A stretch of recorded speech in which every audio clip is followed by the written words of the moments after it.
Welcome, everyone. We're doing our webinar today on digital marketing revolution, how AI is changing the game. Going on next slide, Jordan. It's not letting me. I will start with some intros, Jordan. Yeah, hey everyone, I'm Jordan Meyer. I'm the founder and CEO at Granular. Hey everybody, I'm Jeremy Packey. I'm the Director of Emerging Platforms here at Granular. And I'm Steve, our president here at Granular. And this is what we look like on AI. A little weird. Yeah, I'm pretty ripped. So Congrats Starbucks, on the contract. Thanks. yeah, Starbucks card for anyone in the audience if you've got thoughts on what house I got sorted into. So let's go ahead and go next slide. All right, so there's a lot we're going to cover. We want to make sure we get through a lot of content without rushing through it. We will enable you to ask questions throughout. That's going to be queued up. We've got our colleague and producer off camera, Grant, who will be looking at those. Depending on timing, we might answer those at the end of the webinar. Otherwise, for sure, we will send you an email afterwards to answer your questions. So we can go ahead and dive in. So Jordan, I think Cool. this is you. Yeah, so we're just going to dive right in. Like Steve said, we have a lot to cover. And just quick doxing. We're here in Granular headquarters in Milwaukee. So if you're ever in the area, feel free to stop by and say hey. And we'd love to have people here in this office. So it's good to be back with some folks here. So the current state of digital advertising and AI's role. Let's just jump into some misconceptions right away. AI's use in marketing is brand new. Not true, but definitely getting a lot more attention than it has in the past. And Google's certainly not happy about missing out on a lot of that attention because they've been using machine learning and frankly AI for over a decade. There were ECPC bidding was introduced in 2010 and then smart bidding in 2016. And then there's been a lot of machine learning tools over the years that continue to get better and more powerful under Google's technology. So it's been around, and now it just happens to be relabeled and rebranded a little bit as AI. And Google's certainly a big person doing that, just basically finding and replacing everything that said machine learning and dropping AI in there. Writing a prompt is as easy as a Google search. Just again, it's a misconception. I think a lot of the rapid adoption of it is getting treated like people just putting pretty basic prompts into ChatGPT and other platforms. But it's not quite that easy. And we're going to get into some of those details later on that it does take some skill to write a prompt. And if you wanted to do the correct things and actually use the power of these machines and of AI, it's important to study that, hone that skill, and give the tool the correct prompts. Another thing is, AI does not act like a quick fix for everything. It can actually cause a lot more problems if you're not careful, and we'll get into some of the pitfalls of it a little bit later. It's not going to kill Google search. I think it's certainly taken a lot of attention away from search, but ChatGPT, and we're primarily talking about ChatGPT. We're going to show other platforms and other systems using AI, but a lot of this is talked about as ChatGPT. So, that is not a transactional platform yet.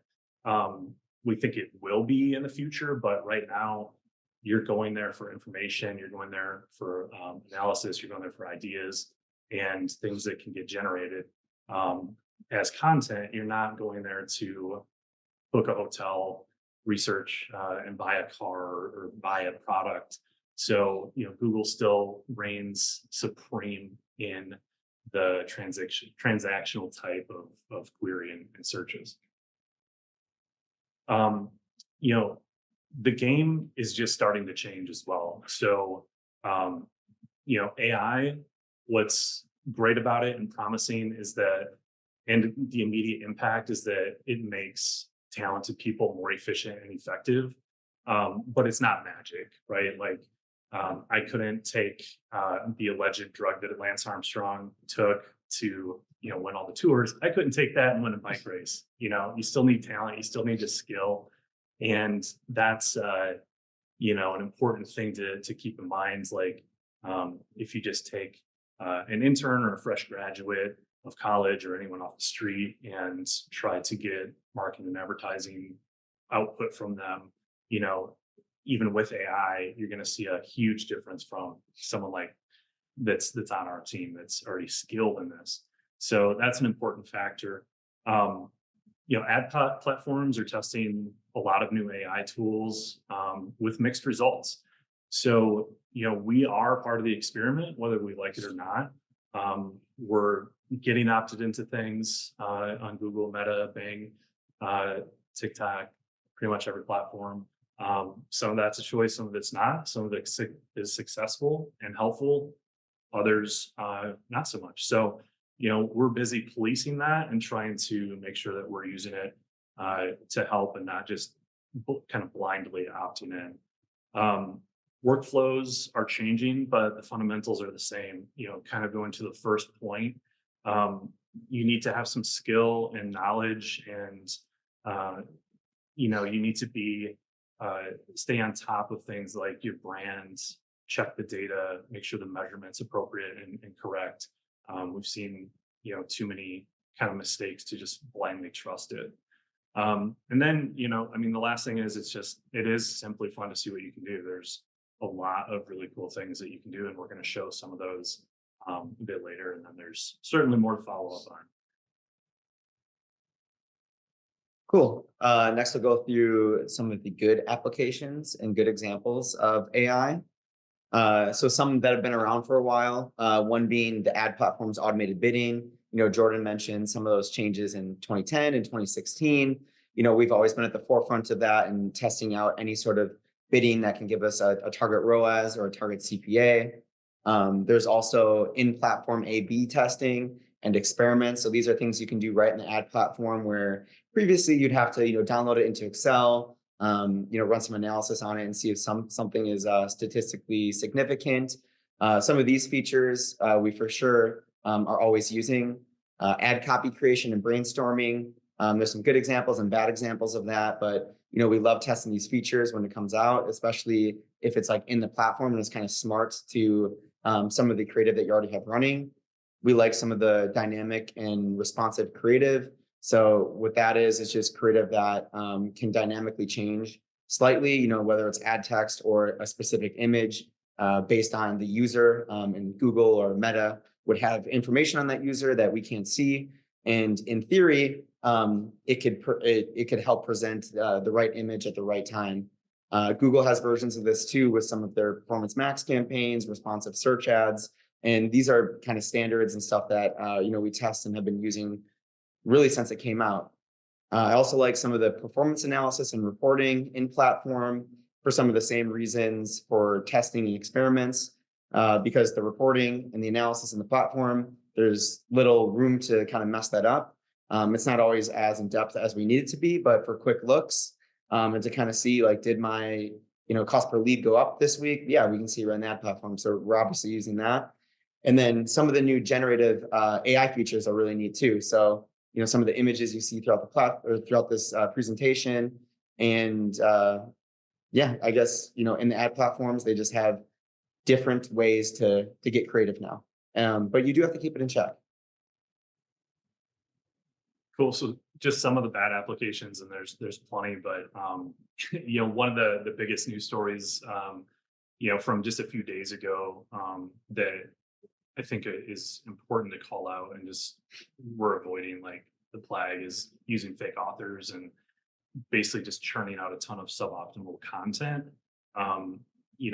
Sports Illustrated got busted by somebody doing an investigation and found they had a bunch of fake writers, fake authors with AI generated images, headshots, which if you look closely you can kind of tell a lot of times. And they were just churning out content, and they got called out, and then they immediately deleted everything, and then they addressed the public to say, First they kind of deleted it and denied, and then there were receipts. So they said, oh, that was a third party. That was a content agency we hired. We didn't mean to do that. So really bad recent example of just blowing through AI without really thinking through the consequences. Another thing that we've seen is just misinterpretations. There's just actually, if you go back to the image I used with the runners to show that AI can actually help you be kind of the bigger, stronger people. I mean, that image and a lot of images are just kind of misinterpreted and don't really make sense if you look at it for too long. I mean, those guys were like bodybuilding giants who probably have never seen a racetrack in their lives. So just misinterpretations. We see it a lot heavier on the image side than content, but we've seen a lot of other things like incorrect answers to basic questions, just wrong math, poor grammar, misspellings, things that seem pretty easy. And especially if you just copy and paste, input to output. We've seen ChatGPT, 3.5, 4 versions mess that up somehow. So it's crucial just to not blindly trust this and hit go and hope it works. And then cringeworthy images and creative. There's those run the gamut, but there's a lot of examples out there that are important to be aware of. So before we get into some specific examples, I'm just talking a little bit higher level. We are in the absolute early days of AI. There's rapid explosive growth, but this chart just illustrates the adoption of this compared to arguably two of the largest disruptors in our modern history, the internet and smartphones. So there's a sprint to develop new things, capture market share. It is important to keep up, but it's also just good to stay grounded and be real. And that's kind of the core of what we've done here and why we've taken a little while to even talk about AI publicly. We've been on it right when it was out and experimenting, but frankly, we saw too many people jump in and say, it's changing everything. I'm an AI agency, blah, blah, blah. Where, that it's really going to look silly in like 2, 4, 10 years from now, especially, but frankly, probably as soon as 10 months, everything's going to look different. But with this explosive growth, just going a little bit more into it, the business opportunity is massive, and that's why so many people are jumping on. That's why there's a lot of people trying to jump on that bandwagon and cash in. But again, just to ground and stay realistic, Netscape was the top browser for quite a while. They seemed dominant. Nokia dominated the cell phone market, and where are those, right? And how outdated and old do those seem? And then Google was the 9th search engine, right? There were a bunch of search engines before that. I'm still an Alta Vista fan, which that was awesome back in the day. But Google clearly dominated, but they were not first. So while ChatGPT is way ahead, and they're there to stay, I believe. But it shows how early in that growth curve we could be, and there could really be some interesting things that come out of this. And not only that, core technology, like going from dial-up to Starlink, but what's created along that growth trajectory is really interesting. Like we didn't have Amazon, Netflix, Google, YouTube, LinkedIn, Shopify. We didn't have e-commerce before the internet, right? So that just completely changed the world. And then smartphones, Uber. Now you have geolocation. Now you don't have to find a payphone and call a cab that never shows up. I mean, Airbnb, easily renting the house, checking in, making sure you're real. DoorDash. I mean, these things are amazing. And they came, later in some of these growth curves of the tech. So it's really exciting to be at the early days of AI. And we're excited to see what it could bring. And just just another, little bit of warning. A lot of this is being built on, like I said earlier, machine learning is kind of getting rebranded to AI. So be wary, right? There's some old tools that are just getting some new clothes and a fresh coat of paint. It's not necessarily going to be the most groundbreaking tech. So just be aware of that, and be aware of people saying that they've got their own proprietary AI tech. I mean, it takes millions to develop that. So truly, just bring reality to the equation. Does this two-man shop? Did they invest millions in development to build something, or are they just sitting on top of ChatGPT and saying it's something? Just a good truth measurement here is GitHub, which is a kind of a deployment and repository for a lot of open source code out in the world. A lot of developers use it. These are just the snapshot of the ecosystem of AI and what kind of code is getting deployed and shared. So you can see there's legit development work out there. And that's like the true new tech getting developed, which is really exciting. And then just the last bullet point is, over 200 AI startups have raised at least $50 million this year. And we probably haven't heard of half of them, right? They're still in development, but it shows kind of what the floor for major development really is, which is pretty big. And then, kind of the last point here is there's a huge risk of developing on other people's technologies.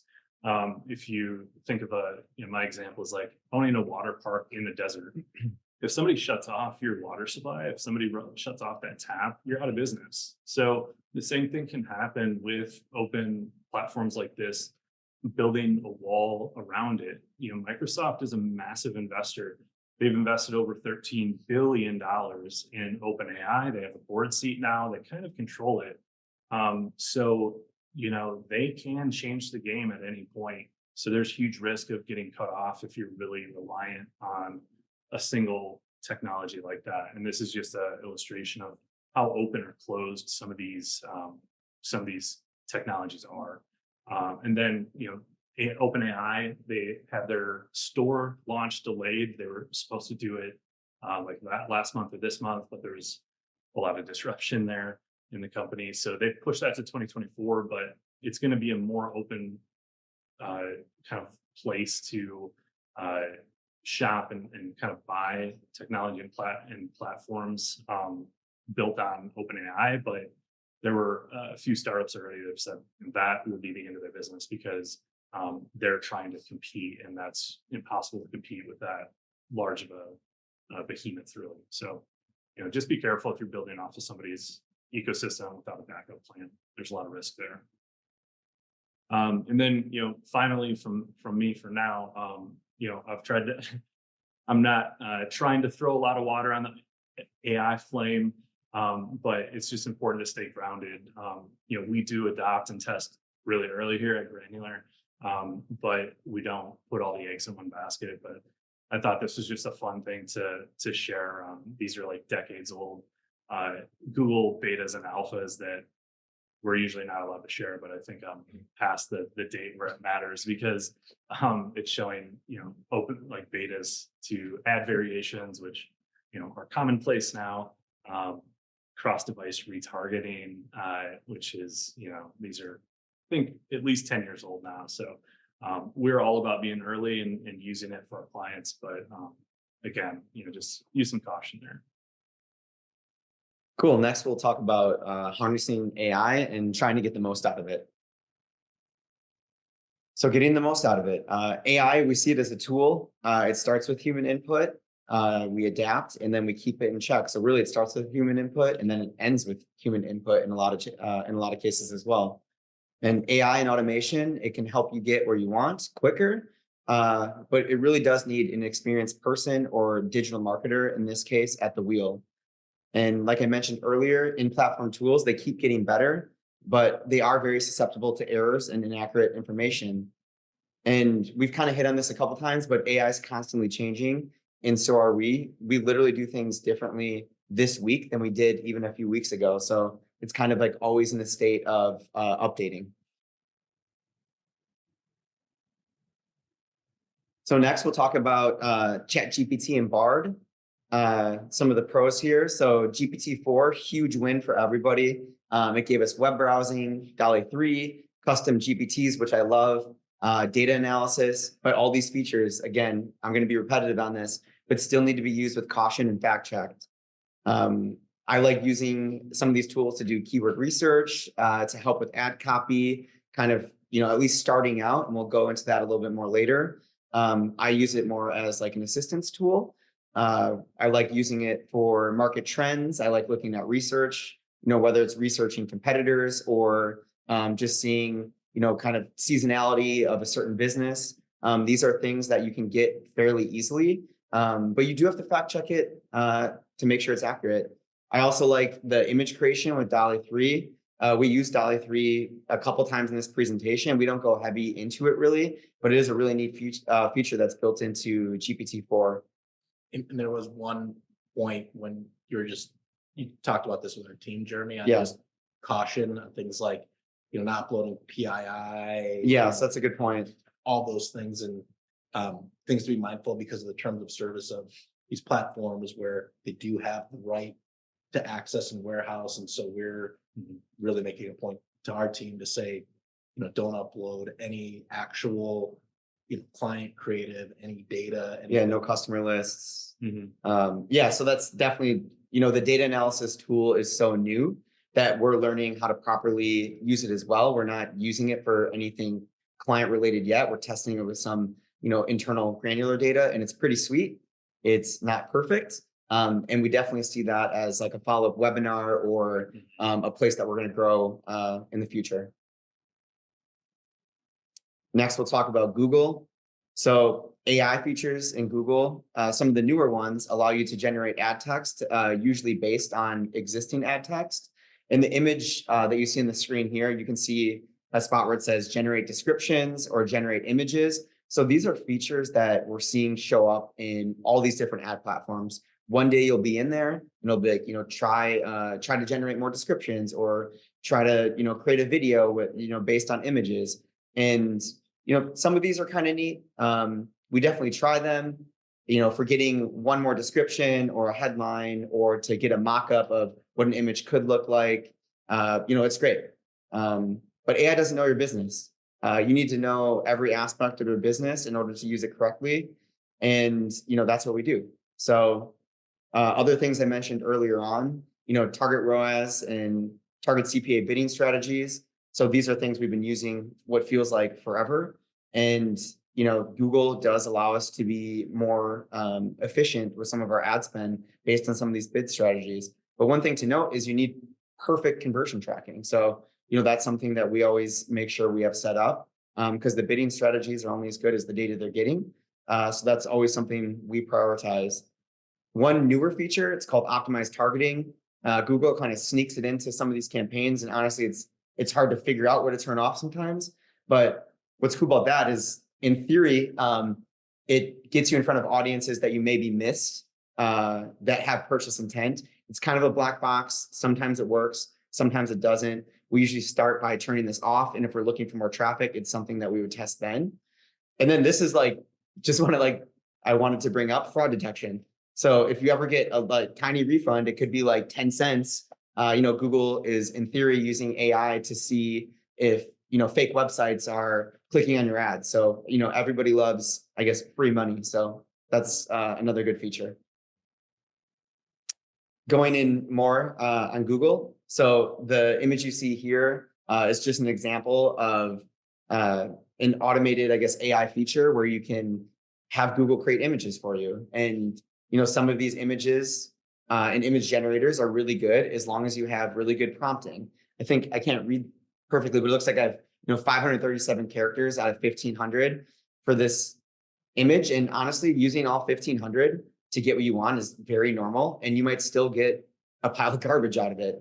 I see it as replacing some stock photography, but it's usually better just for like getting mock-ups or, telling a client this is the style of image, or working with a designer to be like, I like kind of how this looks, but the pepperoni looks weird or the cheese looks like it's cold. It kind of is just a place to start, not really an end place. And I do see this as getting better. In the future, I see it as you can select pieces of the image, or, maybe you grab one specific green pepper on that and you're like, remove this and it'll take it out. But for now, it's just not that customizable, but it is fun to use.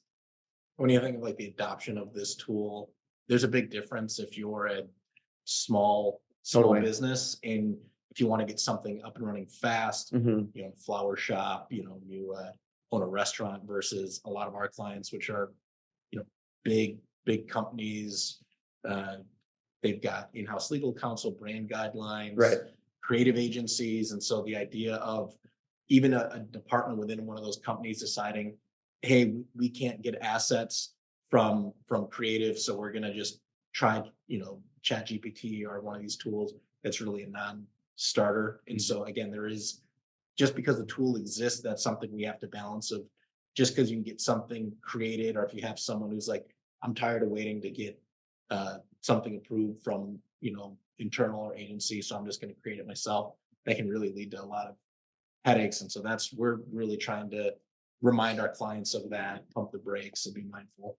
Yeah, yeah, and we'll all say something about this because we've been on a crusade against stock photography for a very long time here, and it's because it's so watered down, it's so easy to recognize, and we think that the imagery right now is in a similar place. It's really easy to recognize that it's a AI developed image. There's something about it, and I think that really doesn't build a lot of trust and doesn't really represent brands fully. So yeah, like these guys said, we're not fully in on using these, and would always prefer custom photography and imagery from our clients.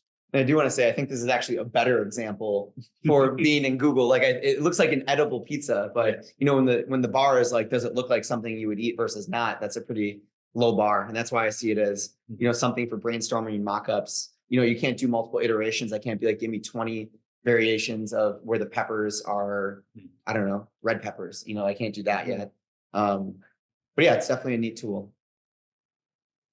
Next, we'll talk about Meta, so Facebook and Instagram. So some of the tools that we like there at times are, there's tools called Optimize Creative for Each Person. It's kind of related to the previous conversation, but if you have limited assets and you kind of want to let Meta do whatever it wants to do to your creative, it'll try to do it. The problem is, look at this list. This is, in most instances, this is a one-click on. So when you click this on, all this can be happening. So as far as like brand guidelines, things of that nature, you have little control. But if you're if you're a Santa Claus impersonator and you're like, I have one picture, do whatever you want with it. It could probably do a pretty good job, but for a lot of our clients, that it just simply doesn't work, and we would tend to turn it off. Another thing that I like and some of the team likes is a more of a broad audience approach. Again, with super accurate conversion tracking to help fill in the gaps that Meta lost with some of the privacy updates. So the whole iOS 14, that seems like a decade ago. It continues to kind of get harder to get perfect audiences. So definitely by going broad, you can sometimes fill in the gaps that maybe Facebook lost, because it's basing it more on your conversion tracking than just I want to target people that go to malls. Also, other features that come in here, they rebrand this stuff all the time. Advantage Plus Creative, has neat features like royalty-free music, templates, and text combinations. So again, these are like better if you just don't have the capabilities to find the music, get all the different iterations of the ad copy. A template is usually something that, like text, that would go right above your image. So if you're running like a Black Friday sale, maybe you can't create images that say Black Friday sale. This would just take parts of your ad copy and kind of, overlay it right on your image. And it can be cool. And I've honestly seen it work, but it's not for everybody.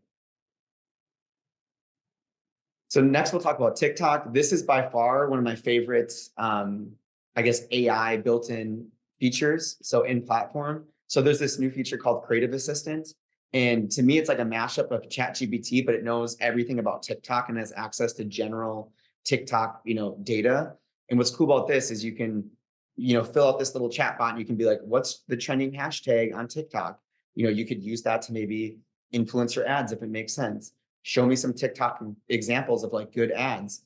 It'll, look up kind of in its database for people that shared it, some of the best ads, and you could kind of use it to influence, what's already working on TikTok. You could say, find me some top products on TikTok. So what's working on TikTok Shop? I don't know. Like, I know TikTok is really pushing, for their shop pages. I saw a bunch of like coupons happening, and you can see like, what are these products that are working? And you could even have it write a TikTok ad script for me. So you could, here's an example. Write a few attention grabbers for my advertising agency promoting our upcoming webinar. There's 3 different hooks right there, and it actually knows the language hook. So, this is to kind of get people interested, in this video right here. So it's pretty cool. I like it. To me, I feel like this is how it should be. It's way more dynamic. It's not just like a little click button feature. It can kind of give you a place to start based on what's working in TikTok. And I think that's pretty cool. So this is a big one. This was done with ChatGPT, for anybody that's wondering. So prompting, prompting is huge. It's kind of like the key to unlocking what ChatGPT can do. So without going into like every specific detail on a prompt, you do have to be very specific and detailed when crafting these prompts. What I ended up doing when custom GPTs came out with ChatGPT 4 is I created my own internal Jeremy copywriter to use as an assistant. And, I will customize these based on previous ad copy that I've written and previous ad copy for the client. And I really love using it as like a starting off point to kind of like, get your creative juices flowing and to get in the mindset of like, all right, we're doing ad copy. I have an example here on the right of, when I did for Zaffiro's Rising Crust Pizza. They're not a client. Palermo's. I said Zaffiro's. Zaffiro's is They are a client. They are a client, I bet. Yeah. So yeah, I did this for Palermo. So really cool to see like what it could do with, only a few prompts. And having my custom, GPT ready to go, it kind of saves me a lot of the time of starting from scratch. So yeah, I think the ad copy here is pretty good. Typically what I would do is I would share this with the client, we would get feedback on it and we'd kind of move, from a human perspective from there. Cool. One more thing on prompting. So I was talking about custom GPTs, and these are just a couple like, easy, quick tips. GPTs, especially the custom ones, you should train them to ask for more details. I have an example here where it asked me for product details, more information on your target audience, what is your goal and KPI, and what is the URL that ChatGPT can use to get more features and information. And by doing that, you can you save a lot of time, and you don't get like the generic kind of garbage that you see when you just go into GPT and you're like, give me 50 Facebook ads. And it's like, this is the most amazing, cool thing ever. Like if you see generic ad copy, it's really not ChatGPT's fault. It's kind of the person that's prompting it, because you can get good, useful ad copy and information out of it. A couple like custom instructions that I use when I build my custom GPTs is do not create ad copy without fact checking it for errors, copyright infringement, or trademark infringement, or experiment with the tone of the ad copy, but put what tone you chose in the tone of ad, column. So you can kind of see below here an example for this webinar that I did, and it gives you kind of key information that you can kind of plug and play to give mock-ups and to share with clients and to just really create the best product. The goal here is just create the best ad copy possible. And this is a tool that helps you do that. And I did note that good prompts can easily be 1,000+ characters, and they almost should be. Cool. Thanks, Jeremy. All right. So I'm at the part of the presentation where it talks about where AI falls short.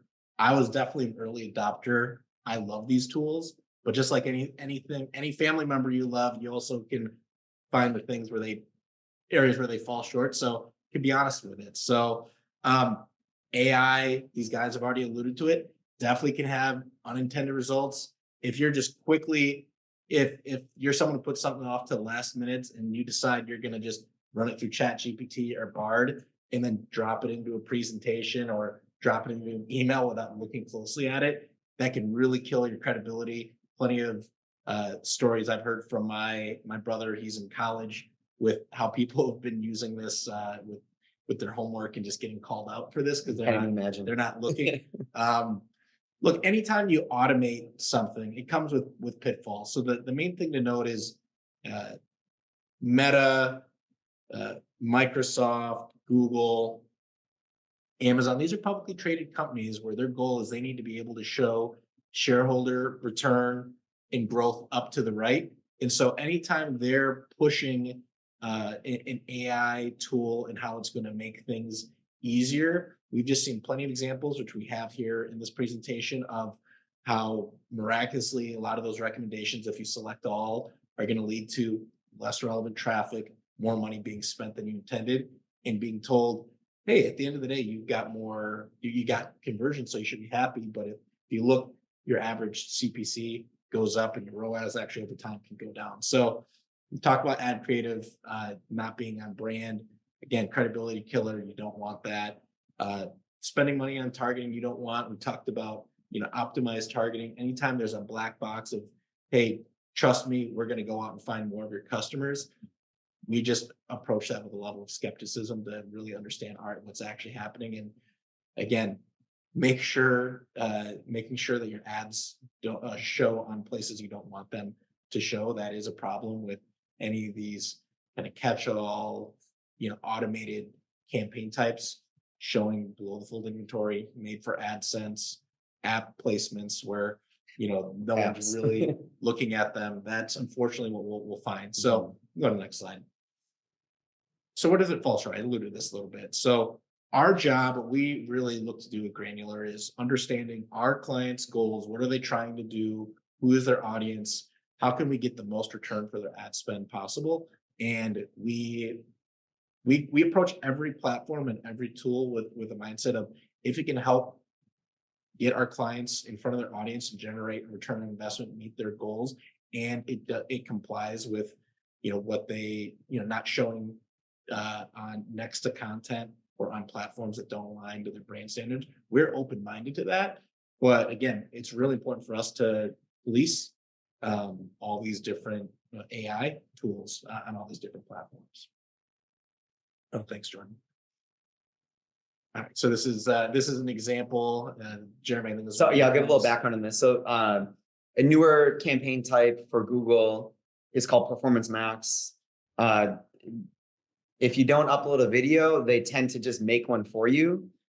This is an example of that. This was paused immediately, but we just thought it was like a pretty funny example of like an AI created video with no human touch. And Google isn't going to throw up the flags and say this is a bad video. It doesn't look at that automatically. No. Hey, we did our job of creating a video. They're filling inventory. All right, let me see if I can.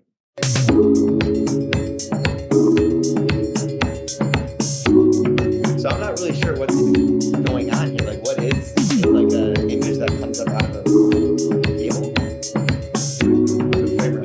Those colors aren't on brand for sure. Right. So just want to show you an example of like what an untouched AI video can look like from Google.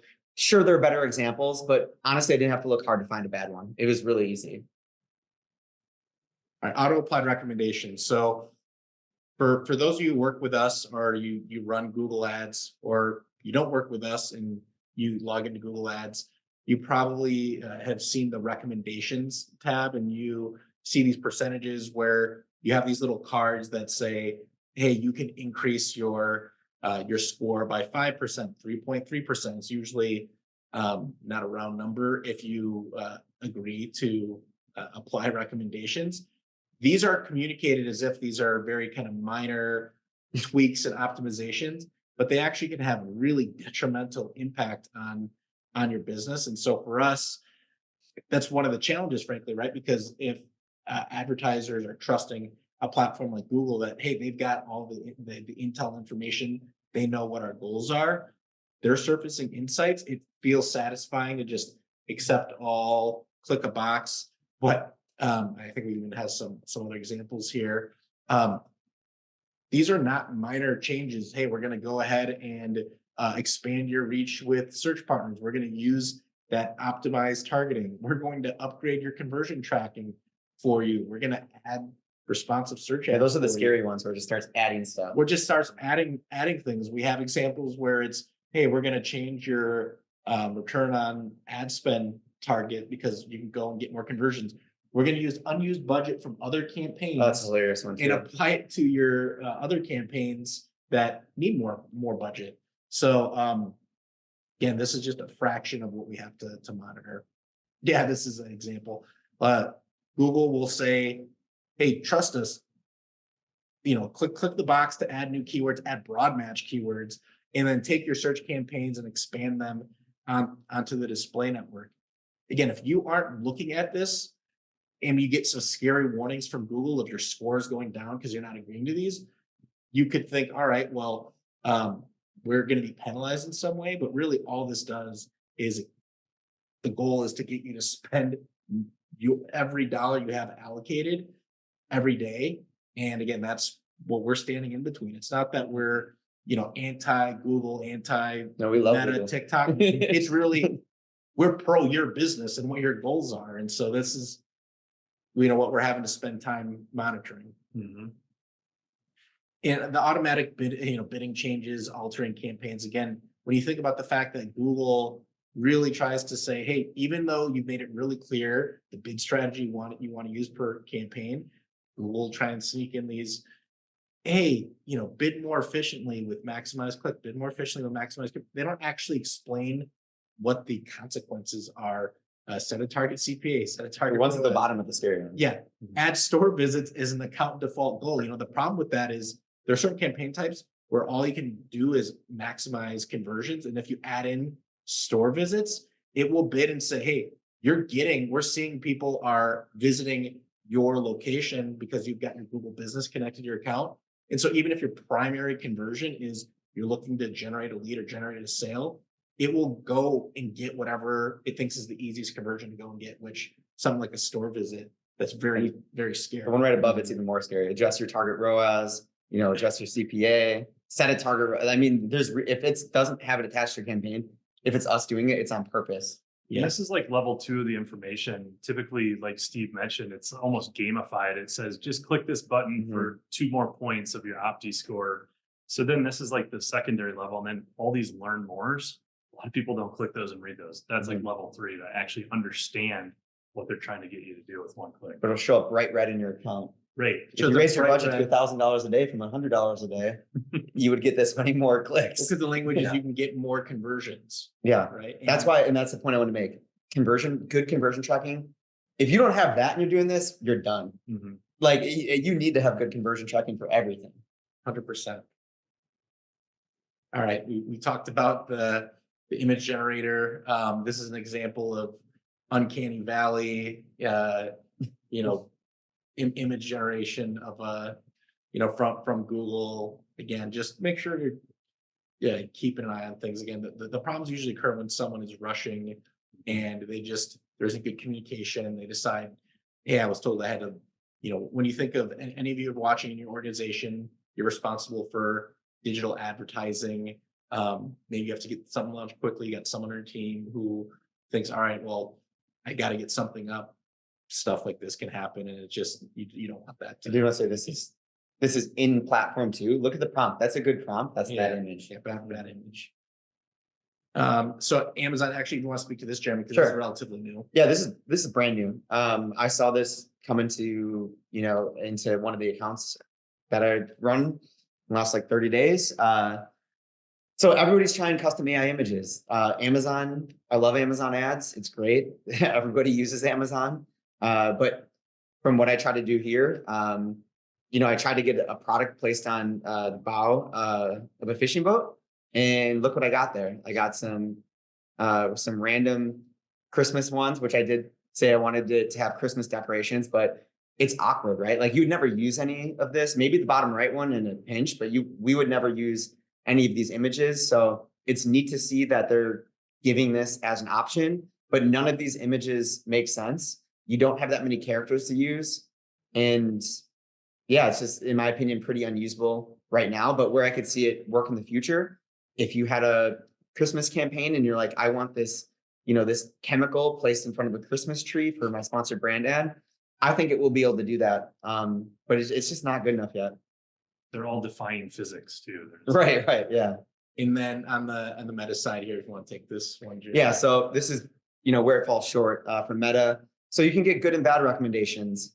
The recommendation here is for an offer that doesn't exist. It says free Snap Cash with every purchase. That's not true. That's not. It's you get the offer I was trying to do is free $5 in Snap Cash for every $25 purchase. So it'll kind of make things up. So if you're just in there and you accidentally click, or you're like, oh, this looks like it's usable, I would default to it's probably not usable always, unless you really look to it. But I do like that they're trying these features, and it can help. But from what I've seen, I'm not always that impressed.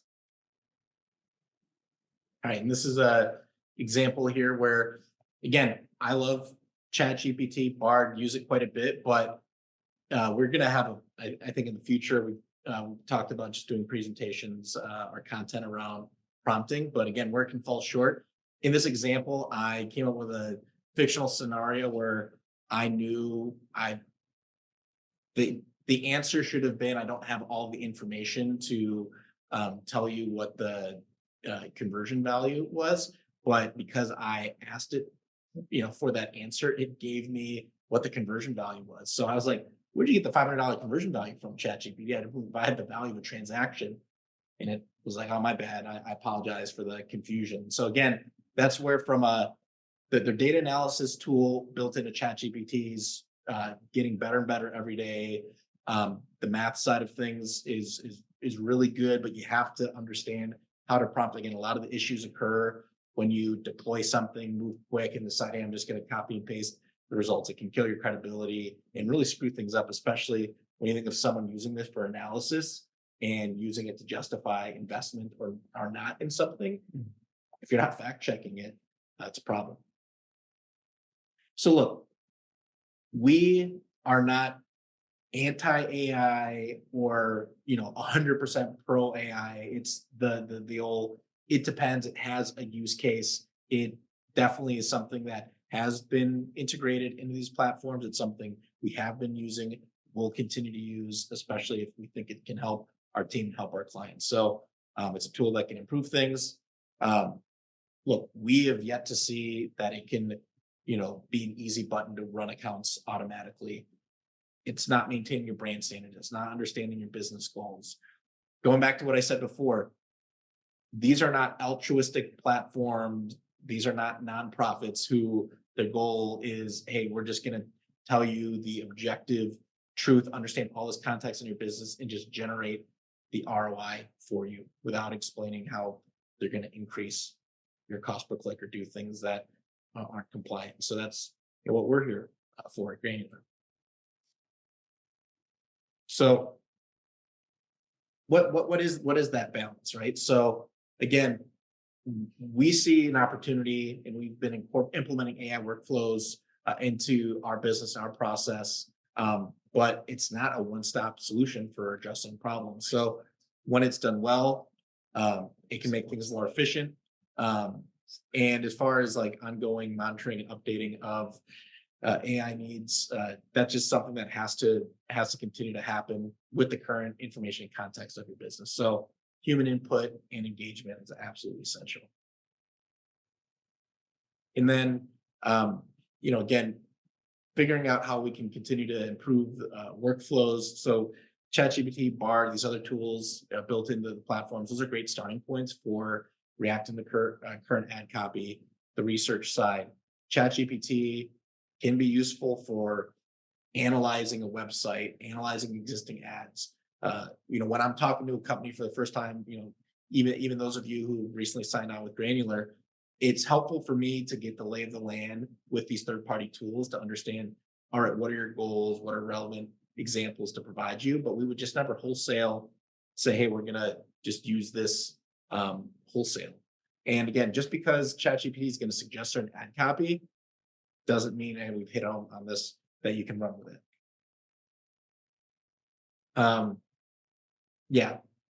You wouldn't buy a car and trust driving it every day if you knew no human was involved in building or testing it. So even though it's not life or death stakes like that when it comes to digital marketing, it's still really the same point applies that at least at this point, being able to take into account all those elements I talked about with all the different stakeholders involved, an agency like Granular is going to be able to blend what we've heard and all the input we've had from your business, blend it with our expertise, understand what these AI tools do well, where there's limitations, to ultimately get to the outcome that you want.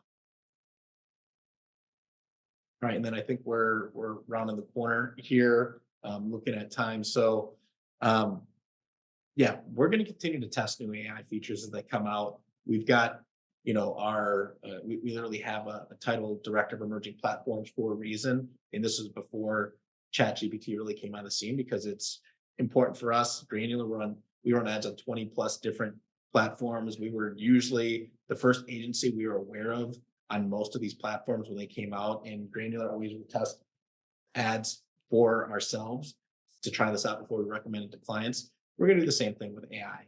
Test it on ourselves, understand it before we put it in flight with clients. Some things are going to work better than others, but time will tell on the degree that we're going to have to police it. But for now, we're going to have to proceed with cautious optimism. So yeah, that is the crazy accurate likeness of me. Yeah. That is not so at all. shiny. Yeah, that is not at all AI generated. What's the prompt for that one? Yeah, just picture of Steve 10 minutes before the wedding. So we really look at it as when you take experienced marketers, this can give you superpowers. But there is kryptonite absolutely in these platforms, similar with superheroes. So you just got to pay attention to the details. We're still, Jordan talked about being early on. We're in the first pitch of the first inning. It's kind of the way I look at this with AI. And so we've got a bunch of resources. We are going to be posting this. So Grant is going to be sending out an email from Granular. It's going to include a link to our website. It's going to have all these resources. There's so many here. One of those resources, the AI tools directory, is literally just a directory of all the AI resources, obviously ChatGPT, Bard, in-platform. Instead of trying to run through it here, we could literally do a whole presentation just on that. We're going to post it on our website. And on that note, talking about some other ideas for upcoming AI webinars. Yeah, so we really tried to squeeze a lot into this, and obviously we couldn't go too deep on everything, especially with prompt examples and things like that. So we're working on a ChatGPT cheat sheet that's more relevant to marketing and advertising that we're going to put together and share. We're also potentially going to dive into just the ad copywriting workflow to show some more hands-on examples of that. Data analysis introduction. We talked about just some of the potential pitfalls and dangers of that, the legality of it, the privacy issues. So, we want to do more before we share any information outside of these walls. But we'd like to in the next AI webinar that we do.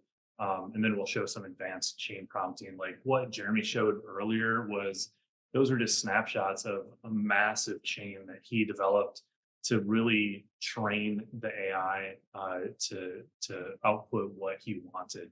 And then we're certainly going to review everything that's changed since this. Like just announced this morning, Google's releasing a new version of Gemini, which will probably happen by the next time we have a webinar. And then Elon is just getting like government approval to do a $1 billion raise for X AI. Of course, he's oversubscribed to letter X.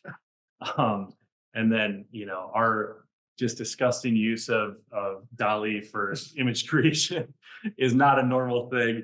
And this is apparently Milwaukee in the future. We're moving the museum to the center of a road. It's pretty sweet. We love it. Let's double it. Yeah. With, drones everywhere. That makes it a little scary.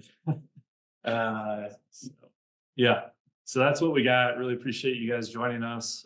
Steve, I don't know if you want to have any parting words, but really appreciate you guys dedicating time to watching this. Yes, Stay tuned. if you have any questions, if you're wondering how AI, can be leveraged within your digital advertising, if you feel like you're hearing about a lot of this stuff for the first time, or the agency you work with or the team you work with isn't talking about this, I would make the argument that you should at the very least owe it to yourself to get in contact with us to get our take on its role and how you can improve things. But again, if you have any questions, any of your team has questions, definitely get in touch. We will make sure that we follow up with every one of you. I give some time depending on how many questions that we get. But yeah, that's what I would say. Thanks everyone. Yeah, for coming. thanks everybody. Thanks. See you later. See you in the metaverse. Yep, AI is fun.